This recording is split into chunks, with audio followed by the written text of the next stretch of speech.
ஒரு இடம் வாங்கினேன். இடம் வாங்கி வீடு ஒரு பழைய வீட்டோட வாங்கினேன். எங்க அம்மாவும் ஒய்ஃபும் வெள்ளிக்கிழமைனா அந்த வீட்டுக்கு போயிட்டு விளக்கு ஏத்துவாங்க. ஆரியா கதை கேட்டு முடிச்சுட்டு எங்கடா இருக்க அப்படின்னு சொன்னா, மச்சான் அந்த மாதிரி நான் இந்த ஒரு இடம் வாங்கியிருக்கேன்டா, அங்க ஒரு வீடு இருக்கு, அது ரெனோவேஷன் பண்ணிட்டு இருக்கேன். சரி அங்கே நான் வந்துடுறேன் அப்படின்ட்டு அங்க வந்தோம். ஐயோ டேய், அவன் தான்டா இன்னைக்கு பெரிய வேலை பார்த்து விட்டு போ. இது என்ன இதான் மச்சான் வீடு நான் சொன்னேன். பார்த்துட்டு இல்ல, ஏய் என்னடா வீடு நல்லாவே இல்லையா மச்சான், அவன் உள்ள வரணும், உள்ள எல்லாம் போய் பார்த்துட்டு இல்ல மச்சான் இந்த வீட்டை இடிச்சிரு அப்படின்ட்டான். நான் ஒன்னே ஷாக் ஆகி, மச்சான் வீட்டெல்லாம் இடிக்க முடியாது மச்சான். ஏய் கம்னு நீ ஏதாவது ஒண்ணு இப்படிதான் பண்ணு வேடா கூட.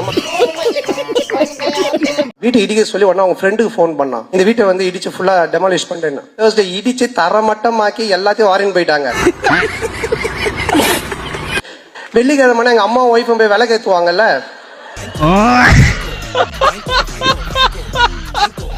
எங்க அம்மா போயிட்டு வீட்டை காணோம் சொல்லி தேடிக்கிட்டே இருக்கிறாங்க. எனக்கு போன் அடிக்கிறாங்க, ராஜா நம்ம வீட்டை காணும்பா அப்படின்ட்டு. खत्म।